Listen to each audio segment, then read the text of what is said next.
ছাত্র ভর্তির ক্ষেত্রে বর্তমান যে ভর্তি পরীক্ষা সিস্টেম, এটা অত্যন্ত বৈষম্যমূলক, অত্যন্ত নিবর্তনমূলক, অত্যন্ত পাষণ্ড পীড়ন।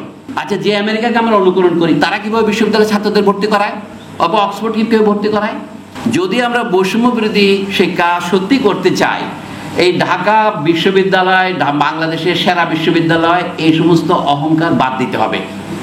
বাংলাদেশের যত ছেলে মেয়ে কলেজে পড়ে, প্রাইভেট বিশ্ববিদ্যালয়ে পড়ে, পাবলিক বিশ্ববিদ্যালয়ে পড়ে, সবার কিন্তু ইকুয়াল সাহায্য পাওয়ার অধিকার আছে রাষ্ট্রের কাছ থেকে। এই বিশ্ববিদ্যালয়ের এক শিক্ষককে আমি জিজ্ঞেস করেছিলাম, কি করেন? বলে, আমরা যে 20,000 25,000 টাকা পাই খাতা দেখে, ডিউটি দিয়া, আপনি এটা বন্ধ করতে চান? তাহলে না, আমাদের বিশ্ববিদ্যালয়ের মান খারাপ হয়ে যাবে যদি আমরা গুচ্ছ পদ্ধতিতে যাই। তো আপনার সে যে ম্যাট্রিক পাস করেছে দেশের 10টি বোর্ডের একটি থেকে, তাতে মান খারাপ হয়ে যায় না?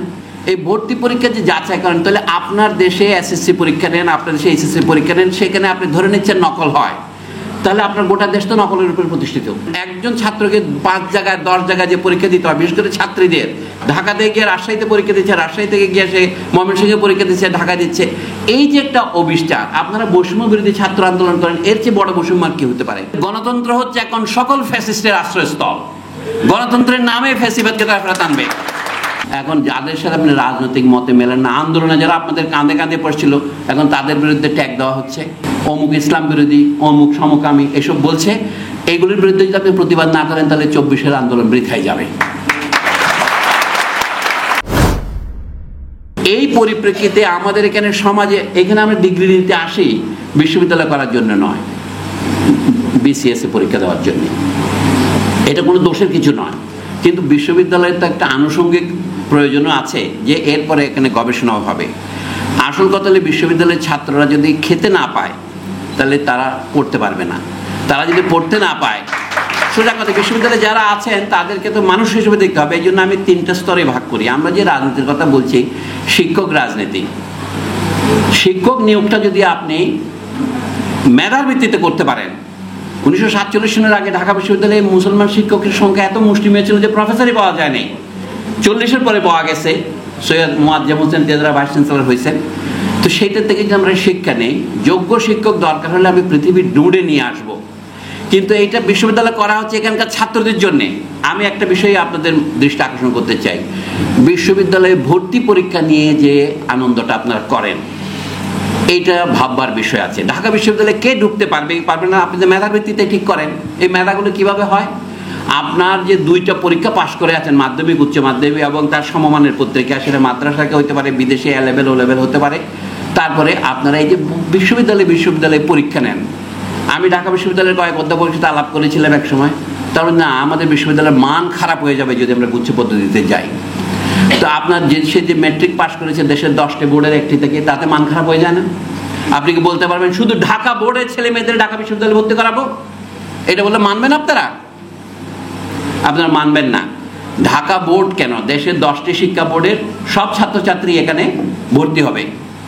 কি চান আপনি? না, কাজের মধ্যে এত ডিস্টার্ব করলে কেমন করে হবে? আমি তো কাজ করছি, এটা কথা বলাটাই। তো ঢাকা বিশ্ববিদ্যালয়ে যারা পড়তে এসছেন, তারা শুধু ঢাকার ছাত্র হবেন না, সারা বাংলাদেশ থেকে হবেন। যদি আপনি মনে করেন এইটাকে যদি আপনি বিশ্ববিদ্যালয় করতে চান, বিদেশি ছাত্ররা ভর্তি হতে হলে কি করবেন আপনি? আপনার একটা পলিসি থাকা উচিত। তাহলে এটি বিশ্ববিদ্যালয় হবে কি করে? যদি প্রাচীনকালের বিশ্ববিদ্যালয়ের সাথে তুলনা করেন, আপনার তো অন্য দেশের লোকজনকেও বিশ্ববিদ্যালয়ে পড়তে দিতে হবে। আমরা একসময় প্যালেস্টাইনি ছেলে মেয়েদের পড়তে দিয়েছি, অল্প স্বল্প বিদেশে আফ্রিকান ছাত্র হতে আসে। এই কথা বাদ দিলাম, দেশের কথায় আসেন। এই ভর্তি পরীক্ষা যে যাচাই করেন, তাহলে আপনার দেশে এসএসসি পরীক্ষা নেন, আপনার দেশে এইচএসসি পরীক্ষা নেন, সেখানে আপনি ধরে নিচ্ছেন নকল হয়, তাহলে আপনার গোটা দেশ তো নকলের উপর প্রতিষ্ঠিত। তো বিশ্ববিদ্যালয়ে ভর্তির সময় এসে কেন আপনি এটা পরীক্ষা করবেন? একজন ছাত্রকে 5 জায়গায় 10 জায়গায় যে পরীক্ষা দিতে হয়, বিশেষ করে ছাত্রীদের, ঢাকা থেকে গিয়ে রাজশাহীতে পরীক্ষা দিচ্ছে, রাজশাহী থেকে গিয়ে সে ময়মনসিংহে পরীক্ষা দিচ্ছে, ঢাকা দিচ্ছে। এই যে একটা অবিচার, আপনারা বৈষম্য বিরোধী ছাত্র আন্দোলন করেন, এর চেয়ে বড় বৈষম্য আর কি হতে পারে? একজনকে একবারের বেশি পরীক্ষা দিতে হবে কেন? আপনি যে কোনো বিশ্ববিদ্যালয়ে একটা পরীক্ষা দেন, সেইটার মান যোগ করে আপনি অন্য বিশ্ববিদ্যালয়েও তাকে ভর্তি করা যাবে কি যাবে না, এটা মান করতে পারেন। একটা ন্যাশনাল পরীক্ষা সিস্টেম থাকলে হয়। আপনারা এত বেশি আমেরিকানদের নকল করেন, এত কৌশলপত্র করেন, এত ইউজিসি করেন। ইউজিসি কৌশলপত্র লিখছে, তার একটা লাইন ইউজিসি লিখেছে?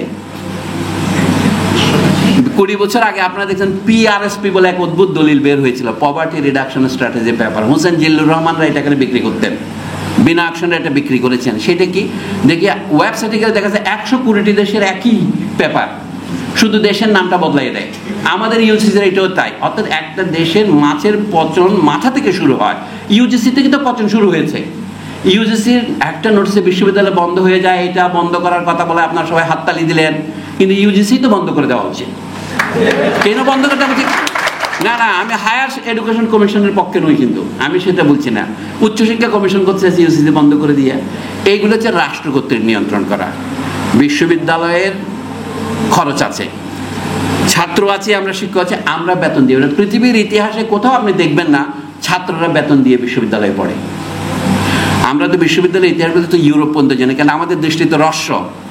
আমরা বড় জোর ইটালি, ফ্রান্স, ইংল্যান্ডের ইতিহাসকে আমাদের ইতিহাস বলে মনে করি। আমাদের শেষের বছরে যেটা বই লিখেছেন কিচ্ছু না জেনে বিশ্ববিদ্যালয়ের ইতিহাস, he knows next to nothing of the history of universities in the world. আমি লিখে ফেলেছি, একটা বই পড়ে লিখে শেখাও করছে, আমি একটা বই পড়ে লিখে ফেলেছি। আশ্চর্য। আবার এই বই প্রথম প্রকাশনের মতো প্রকাশনীতে বেরো হয়েছে, আপনারা পড়ে দেখেন। He has absolutely no idea.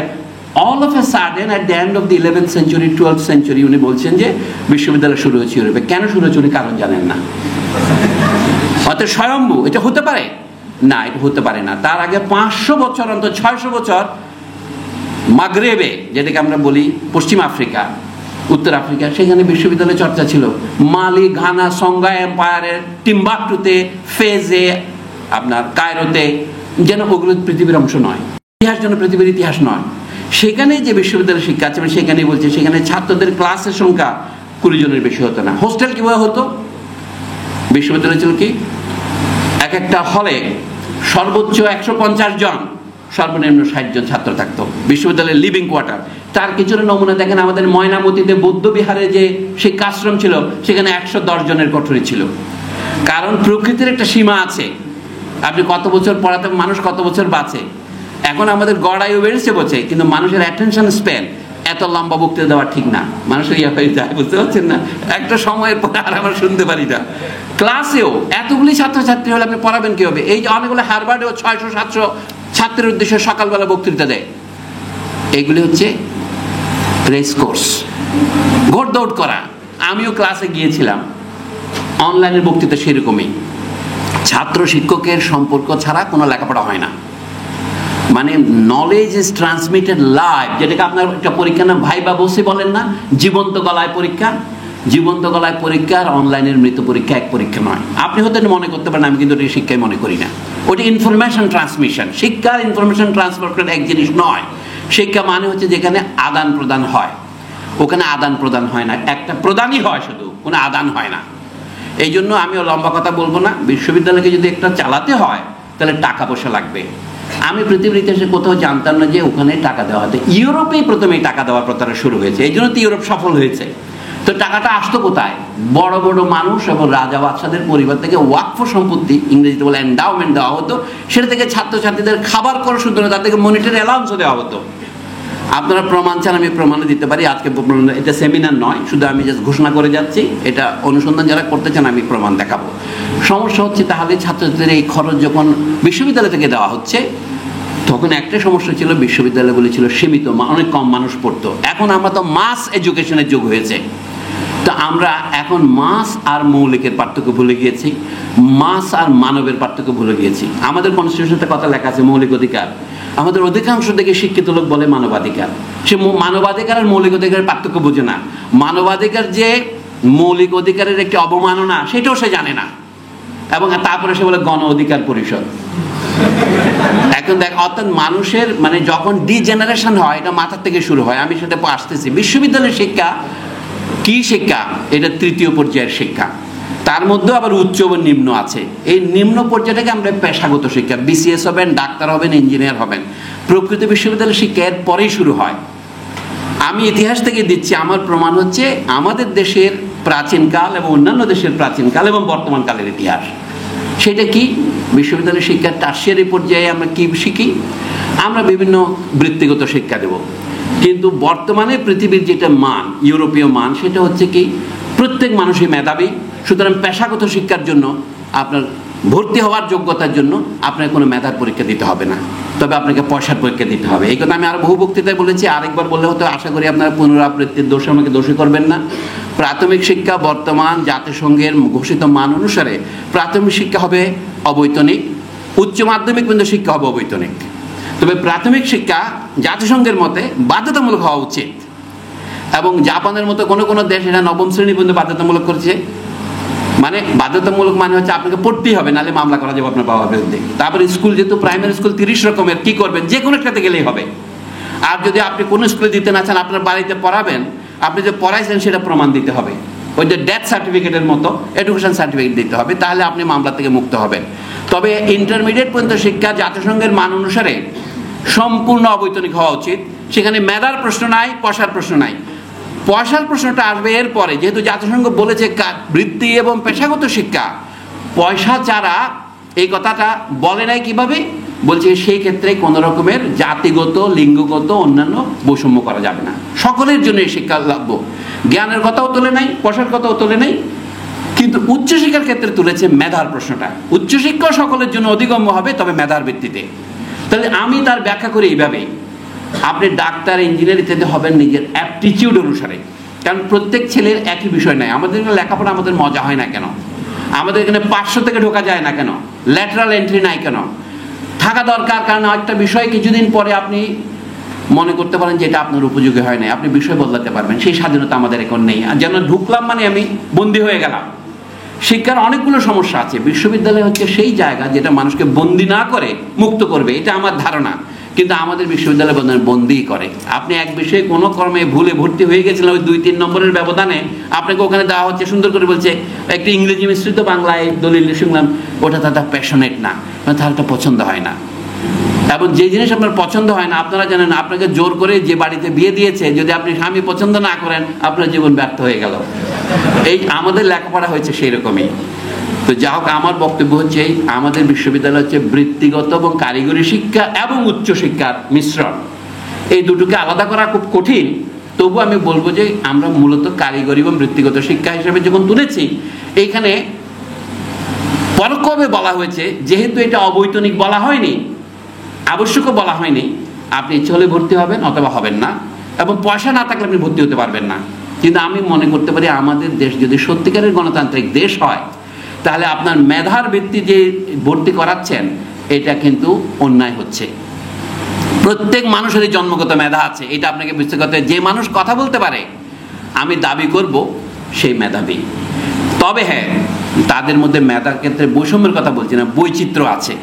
একজন তো কবিতা লিখবে ভালো, কিন্তু সে ভালো ইঞ্জিনিয়ার না হইতে পারে। অনেক সিরাজুল ইসলাম চৌধুরীর একটা লেখা পড়ে চোখে পানি আসলো আমার, বেচারা অঙ্কে খারাপ ছিল, তাই ইংরেজিতে পড়েছে। উনি বলেছে, এই সেই নটরডেম কলেজের গুণকীর্তন করলেন তিনি। এবং আজকে যে আপনারা শিক্ষকদের অপমান করছেন, এটা আমরা একটু ঢোক গিলে গেলে বললাম যে যারা আপনাদের সাথে অপব্যবহার করেছে তাদেরও করবেন। এখন যাদের সাথে আপনি রাজনৈতিক মতে মেলেন না, আন্দোলনে যারা আপনাদের কাঁধে কাঁধে পড়ছিল, এখন তাদের বিরুদ্ধে ট্যাগ দেওয়া হচ্ছে, অমুক ইসলাম বিরোধী, অমুক সমকামী, এসব বলছে। এইগুলির বিরুদ্ধে যদি আপনি প্রতিবাদ না করেন, তাহলে 24-এর আন্দোলন বৃথায় যাবে। তার মানে এগুলি যারা বলছেন, তারা মানে আসলেই 24-এর যে গণতান্ত্রিক স্পিরিট, তার বিরুদ্ধে তারা আছেন।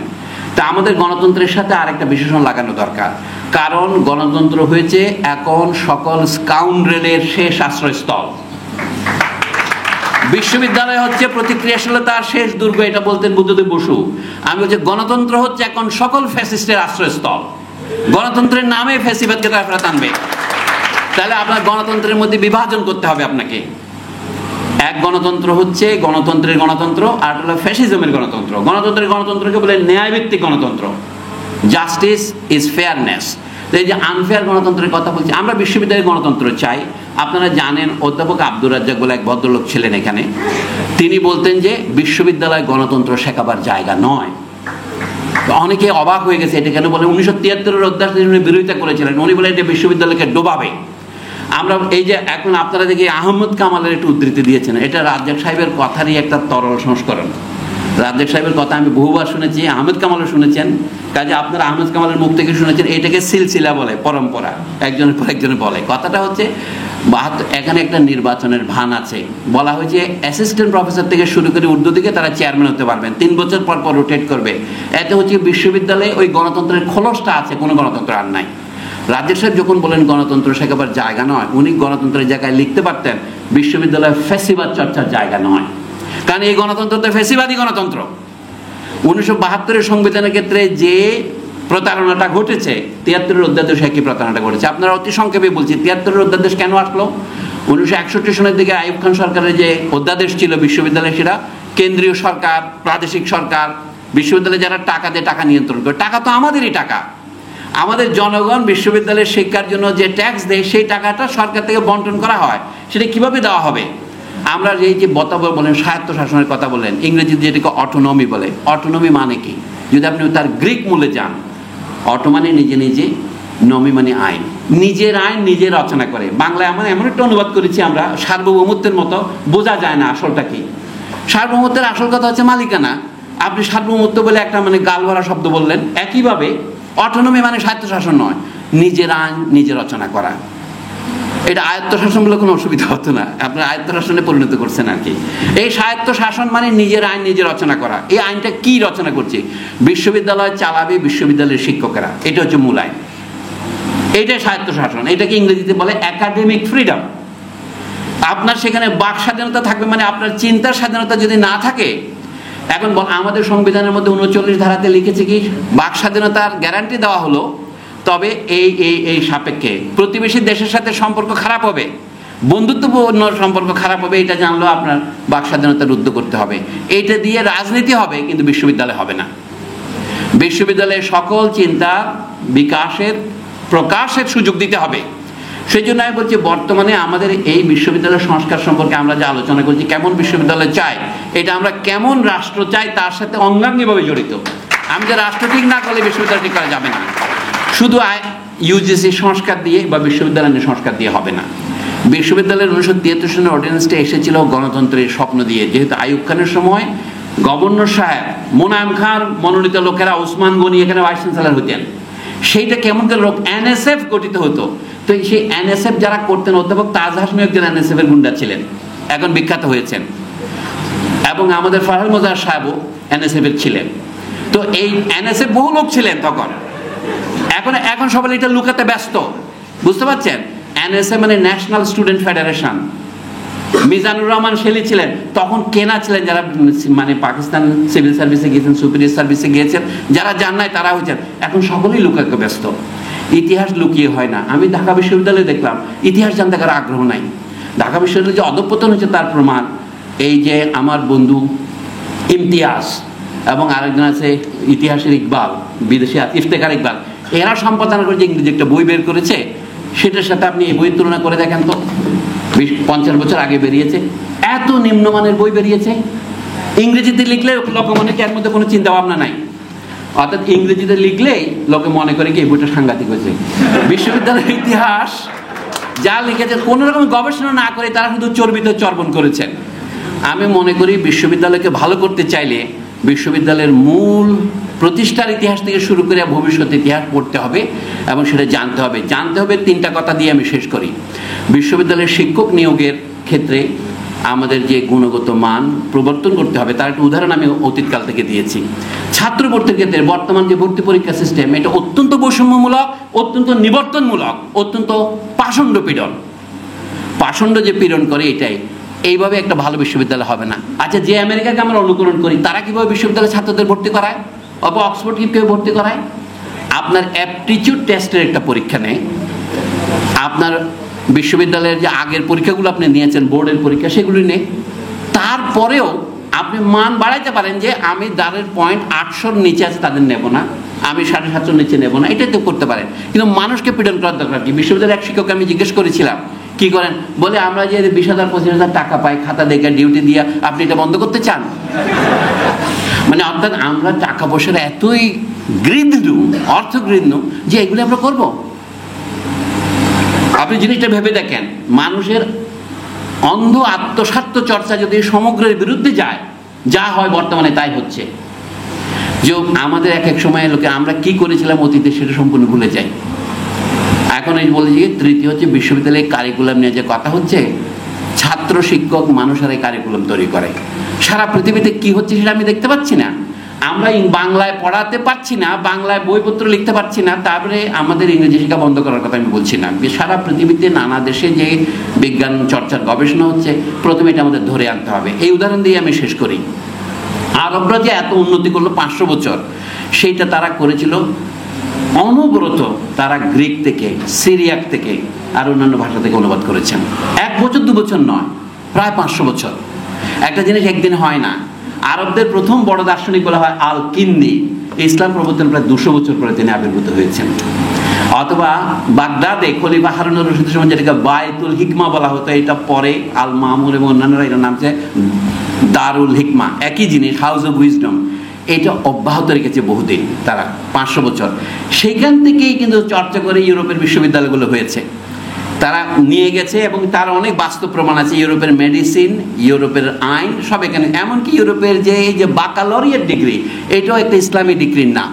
যে পড়াতে পারত বি হক আল, মানে আমি উচ্চারণ করতে পারি না, এইটাকেই বাকালরিয়েট বানিয়েছে ল্যাটিন ভাষায়, হুবহু একই কথায়। বি হক মানে দি by the right of teaching by the authority of the other, এটা হলো ফার্স্ট ডিগ্রি। তো এটা লুকানোর কিছু না, ইউরোপীয়রা এটা নিয়েছে বলেই তারা বিশ্ববিদ্যালয় করেছে। কাজেই বিনিময় ইউরোপ থেকে আমরা নিব, এর মধ্যে লজ্জার কিছু নাই, গুণেরই আছে। কিন্তু ইউরোপ থেকে বিদ্যা আমরা আহরণ করতে পারছি। বিশ্ববিদ্যালয়ের মান বিশ্বজনীন, এ বিষয়ে কোনো সন্দেহ নেই। আমাদের বিশ্ববিদ্যালয়কে যদি আমরা ইউরোপীয়, আমেরিকান, জাপানি, অন্যান্য বিশ্ববিদ্যালয়ের সাথে সঙ্গতিপূর্ণ রাখতে চাই, আমাদের প্রথমে অনুবাদ করতে হবে। তারপরে আমাদের লেখাও একদিন ওরা অনুবাদ করবে, যদি আমরা করতে পারি। এটা অসম্ভব নয়। সেই মানব শক্তি আমাদের আছে, সেই মেধা আছে আমাদের, শুধু নাই সেটা হচ্ছে প্রশাসন। সেই প্রশাসনের জন্য বলি ইউজিসি এবং অন্যান্য প্রতিষ্ঠানের মাধ্যমে আমাদের ফান্ড নিয়ন্ত্রণ করা হচ্ছে, সেই জন্য আমাদের ভর্তি নিয়ন্ত্রণ করা হচ্ছে এবং আমাদের শিক্ষক নিয়ন্ত্রণ করা হচ্ছে। অসুবিধাটা কি? যদি আমাদের ক্লাসে আমরা আবার টিউটোরিয়াল ব্যবস্থা চালু করি, ঢাকা বিশ্ববিদ্যালয় যখন চালু হয়েছিল, আমি দেখি রমেশচন্দ্র মজুমদারের কথা থেকে এটি শেষ করি, যেখান থেকে ওনার দিকে শুরু করেছিলাম। উনি বলছেন যে আমরা কীভাবে পড়াতাম ঢাকা বিশ্ববিদ্যালয়ে। খুবই চমৎকার করে বলেছেন। বিশ্ববিদ্যালয়ে উনি বলছেন ঢাকা বিশ্ববিদ্যালয়ের প্রধান বৈশিষ্ট্য হল যে এটি একটি আবাসিক, ব্র্যাকেটে আবার লিখেছেন পাচ্ছে না বুঝি, রেসিডেন্সিয়াল। আবাসিক কথাটা রবীন্দ্রনাথ ঠাকুর তৈরি করেছেন। বিশ্ববিদ্যালয় সমস্ত ছাত্রকেই বিশ্ববিদ্যালয়ের 10 মাইল চৌহদ্দির মধ্যে থাকতে হতো, কারণ এর বাইরে বিশ্ববিদ্যালয়ের কোনো অধিকার ছিল না। জানেন স্যার আশুতোষ আদায় করেছিলেন ঢাকা বিশ্ববিদ্যালয় হবে নন অ্যাফিলিয়েটিং বা রেসিডেন্সিয়াল ইউনিভার্সিটি। এখন ঢাকা ইউনিভার্সিটি তার সেই ঐতিহ্য ভঙ্গ করে অ্যাফিলিয়েটিং হয়েছে 1947-এর পরে। আরও দেখবেন সেই ধরনের কাহিনী আছে। বিশ্ববিদ্যালয়ের কাছাকাছি 3টি ছাত্রাবাস ছিল। পুরনো ঢাকা কলেজ ও জগন্নাথ কলেজের নাম অনুসারে 2টি ছাত্রাবাসের নাম হয় ঢাকা হল এবং জগন্নাথ হল। জগন্নাথ হলে 200 এবং ঢাকা হলে প্রায় 150 হিন্দু ছাত্রের থাকার ব্যবস্থা ছিল। ঢাকা হল ছিল কমন হিন্দু মুসলিম, লক্ষ্য করেন। তো বাকি ছিল জগন্নাথ হলে 200 এবং ঢাকা হলে প্রায় 150 হিন্দু ছাত্রের থাকার ব্যবস্থা ছিল। তৃতীয় ছাত্রাবাস মুসলিম হলে প্রায় 300 ছাত্রের থাকার ব্যবস্থা ছিল। পুরনো ঢাকা কলেজের হোস্টেল ঢাকা হল হলো, এটা এখন শহীদুল্লাহ হল হয়েছে যেটা। আর 2টি হলের জন্য নতুন বাড়ি তৈরি হয়। বিশ্ববিদ্যালয়ে যেসব ছাত্র এই 3টি ছাত্রাবাসে থাকতো না, তাদের প্রত্যেককে হিন্দু হলে ঢাকা কিংবা জগন্নাথ হলে, আর মুসলমান হলে মুসলিম হলের সঙ্গে সংযুক্ত থাকতে হতো। তখন সমস্যাটা ছিল একেবারেই সাম্প্রদায়িক, লক্ষ্য করার বিষয়। এখনো রয়েছে কিছুটা। অর্থাৎ প্রত্যেক হলে যেসব অনুষ্ঠান হতো তাতে যে কেবল তাদের যোগ দেবার অধিকার ছিল তা নয়, এটা তাদের অবশ্য কর্তব্য বলে গণ্য হতো। এইভাবে তাদের আরেকটা ছিল টিউটোরিয়াল হিসেবে পড়তো। এটা হলো এইখানেই ঢাকা বিশ্ববিদ্যালয় তৈরির গোড়ার যুগের কাহিনী হচ্ছে এই বিশ্ববিদ্যালয়ের শিক্ষকতার। এই চালিয়ে আমি আর লম্বা পড়ছি না। আপনারা দেখবেন এই বিশ্ববিদ্যালয়ের শিক্ষা এখন কেন খারাপ হচ্ছে। আমরা তো একটা রেসিডেন্সিয়াল ইউনিভার্সিটি অ্যাফিলিয়েটিং করেছি, এই শেষ কথাটাই আমি বলি। কলেজগুলিতে তো একই শিক্ষা দেওয়া হয়, তো ঢাকা বিশ্ববিদ্যালয়ে যদি আমরা এত উন্নত করি, তা কলেজগুলিকে আমরা অবহেলা করবো কেন? আসলে বেসিক্যালি তো একই শিক্ষাই দিচ্ছি, আমরা একই সিলেবাসই দিচ্ছি। 19-20 ব্যাচ কম আছে। যদি আমরা বৈষম্য বিরোধী শিক্ষা সত্যি করতে চাই, এই ঢাকা বিশ্ববিদ্যালয় বাংলাদেশের সেরা বিশ্ববিদ্যালয়, এই সমস্ত অহংকার বাদ দিতে হবে। বাংলাদেশের যত ছেলে মেয়ে কলেজে পড়ে, প্রাইভেট বিশ্ববিদ্যালয়ে পড়ে, পাবলিক বিশ্ববিদ্যালয়ে পড়ে, সবার কিন্তু ইকুয়াল সাহায্য পাওয়ার অধিকার আছে রাষ্ট্রের কাছ থেকে। শুধুমাত্র মেধা নাই বলে অন্যরা সাহায্য পাবে না, আমরা পাবো, এটা এর চেয়ে চরম বৈষম্যমূলক ব্যবস্থা হয় না। এখন আপনারা যারা ঢাকা বিশ্ববিদ্যালয়ে ভর্তি হওয়ার অসীম সৌভাগ্য লাভ করেছেন, তারা হয়তো একটু পীড়িত হচ্ছেন, আহত হচ্ছেন, এই ভদ্রলোক এসে একটা অভ্যুত্থান করে গেল, আমি অভ্যুত্থান করছি না। ধন্যবাদ আপনাদেরকে।